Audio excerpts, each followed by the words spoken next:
Bonjour à tous et bienvenue dans ce nouvel audio. Aujourd'hui, je voulais reprendre l'idée du retour de karma sur le pervers narcissique qui est bel et bien présent, mais il est vrai que parfois c'est un petit peu compliqué de comprendre que ça va vraiment se produire. Pourquoi ? Parce que on n'est pas là pour observer absolument tout.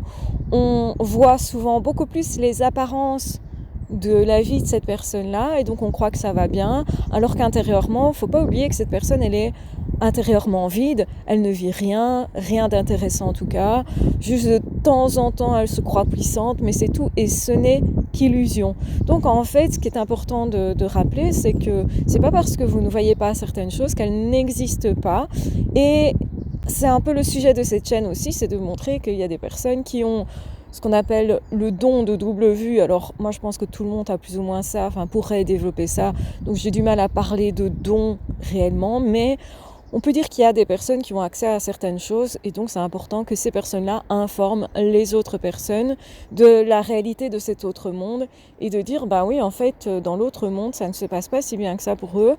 Et il y a toujours un retour de karma. Alors c'est vrai que parfois c'est pas immédiat et que nous on aurait envie justement que les choses se remettent à leur juste place rapidement et sous nos yeux. Mais c'est pas forcément comme ça que ça se passera, mais sachez déjà que ça existe, que effectivement les pervers narcissiques, même s'ils sont en apparence entourés, ne sont pas intérieurement rassurés de ça, ne sont pas forcément en fait en train de créer du lien, il n'y a pas de possibilité chez eux de connexion.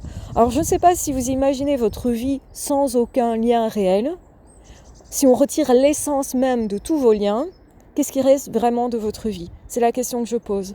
Comme ça, vous allez mieux déjà percevoir leur vraie réalité, celle qu'ils cachent en fait. Bien sûr qu'à l'extérieur, ils peuvent sembler avoir quelques avantages, mais en fait, c'est généralement temporaire. Même ça va s'écrouler parce que faire semblant éternellement n'aide pas déjà à conserver sa santé, à entretenir son corps, donc ils vont possiblement plus facilement développer des maladies, mais aussi effectivement le fait d'être hyper rigide tout le temps dans les apparences, à devoir contrôler son image, c'est pas quelque chose qui aide à vivre heureux. En fait, ils sont pas heureux. Et ça, c'est très important de le rappeler. D'un point de vue psychologique, déjà, ça se voit et ça se comprend, mais il faut encore pouvoir imaginer que notre vie, on puisse lui enlever tout ce qu'elle a comme saveur intérieure. Quand vous goûtez quelque chose, par exemple, vous allez faire un beau voyage, il y a un magnifique paysage. Ce qui vous permet d'apprécier ce paysage-là, c'est votre intériorité et votre construction intérieure. Vous savez, vous représentez ce paysage en vous disant c'est magnifique, j'adore, et votre personnalité intervient là-dedans. Vos ressentis, parce que vous êtes connecté, interviennent là-dedans et c'est ça qui va faire que vous allez passer un bon moment. Vous allez me dire oui, mais mes ressentis peuvent aussi faire en sorte que je ressente de la douleur, etc. Mais c'est ça aussi qui va vous aider à traverser des périodes de deuil, à apprendre certaines choses, à parfois effectivement être en challenge. En fait, vous vivez vraiment, que vous soyez heureux ou pas, ou entre les deux, vous ressentez des choses, vous êtes vivant vraiment et vous vivez. Ça veut dire vous faites vraiment l'expérience de la vie et vous êtes là pour apprendre, pour progresser et aussi pour vivre des choses parfois super chouettes. La paix, c'est tout à fait possible et vous allez comprendre qu'au fur et à mesure des épreuves, vous êtes de plus en plus heureux, en tout cas quand sincèrement vous travaillez sur vous. Moi, je suis là justement pour montrer tout ce côté-là, ce côté beau de la vie, qu'on peut réveiller à chaque instant, même après avoir vécu des choses vraiment difficiles, parce que eux nous mettent dans une noirceur et nous montrent une noirceur qui nous écœure. Notre âme ne veut pas ça, elle est écœurée et c'est vraiment parfois difficile à dépasser à certains moments, mais c'est ok aussi de se dire ça m'apporte quelque chose dans la vie et moi je veux que vous voyez aussi justement cette lumière-là et j'espère vous donner un petit peu de cette lumière, vous donner un peu d'espoir, vous aider dans votre cheminement, même si je sais très bien que c'est à vous que revient tout le mérite de vous être relevé, bien sûr, et d'avoir décidé de continuer. C'est un vrai choix intérieur, mais je pense que c'est important qu'on se soutienne, qu'on s'éclaire un petit peu chacun, l'un et l'autre, le chemin, parce qu'on a tous connu des moments de désespoir et parce que c'est normal aussi, humainement parlant, de s'entraider. Je trouve que c'est magnifique et que ça vaut vraiment, vraiment la peine et qu'on serait bien seul dans l'univers justement si on n'aidait personne jamais, qu'on ne pouvait pas se connecter à quelqu'un. Donc je pense que c'est là notre force sincèrement et c'est précisément ça que les pervers narcissiques n'ont pas parce qu'ils se sont coupés de ça. Donc je voudrais vraiment déjà vous faire comprendre que il y a déjà une partie du karma dans le fait de se couper du plus beau, parce que si vous retirez de votre vie vos amours, vos amis, les gens avec qui vous vous entendez vraiment bien, les moments d'extase que vous pouvez avoir, de moments d'eureka quand vous rencontrez quelque chose qui vous passionne, quand vous vous extasiez face à un voyage, face à un paysage, face à même quelque chose que vous trouveriez beau, comme une relation, deux personnes qui passent, qui se tiennent la main, qui sont depuis longtemps ensemble, deux personnes âgées, c'est trop mignon quoi. Une maman et son fils qui se font des câlins, c'est trop mignon. Enfin, on voit plein de choses vraiment exceptionnelles sur Terre, et je pense que le fait qu'on puisse goûter ça, c'est parce qu'on est humain à l'intérieur.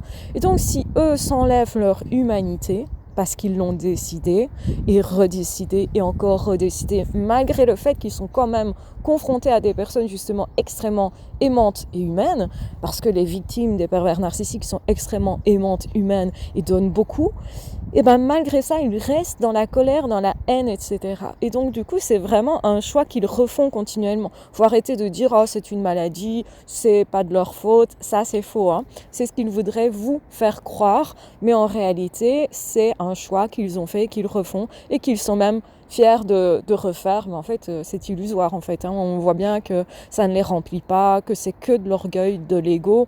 C'est pas intéressant, en fait, pas intéressant du tout, d'un point de vue humain et d'un point de vue de la vie.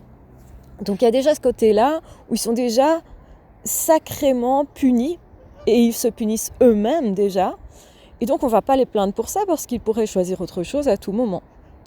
Mais aussi, il y a le côté karma, effectivement, dans le sens, ils épuisent leur corps, donc forcément le corps va réagir. On le sait très bien, quand on vit à côté de nos baskets, nous-mêmes, on a eu peut-être un burn-out, une dépression, une période de vie où on a fait semblant d'être quelqu'un d'autre, ou que sais-je d'autre. On a tous vécu un moment où on était vraiment en dehors de nos baskets, et où finalement ça a été compliqué de se reconnecter à soi-même, et même on a dû traverser une souffrance.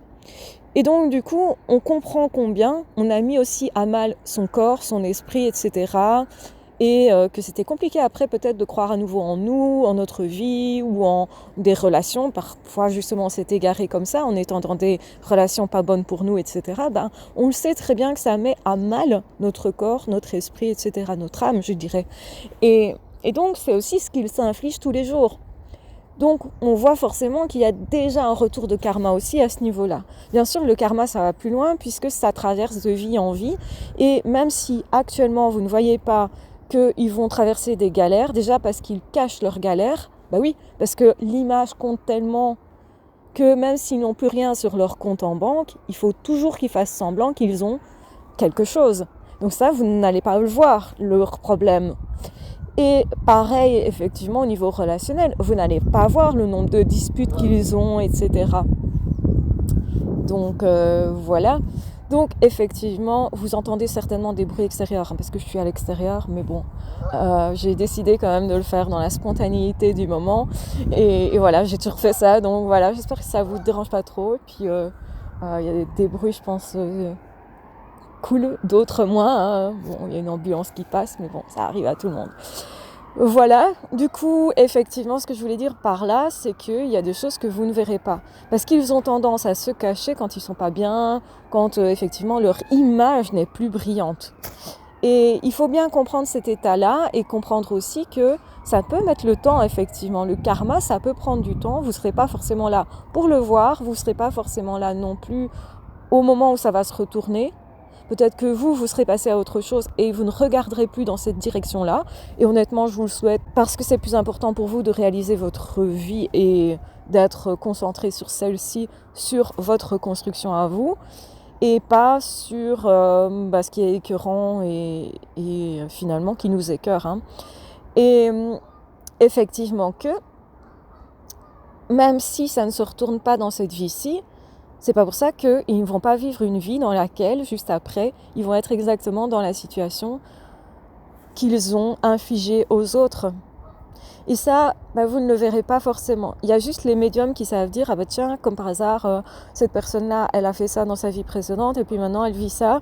Et donc en fait, c'est parce que justement, il y a des infos qui sont transmises justement par l'autre monde, parce que justement on a des infos sur ce qui se passe après la mort.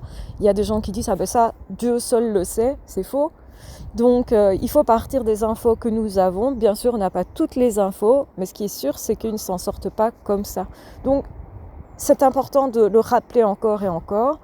Et il y aura toujours des gens pour dire « Ah ben non, moi j'ai pas vu que le karma se retournait, donc ça n'existe pas. » Vous croyez ce que vous voulez, moi je suis pas là pour convaincre. Je suis là pour donner certaines infos, parce que ça va aider certaines personnes. Il y a d'autres personnes qui ne pourront pas adhérer à ça, et c'est ok aussi.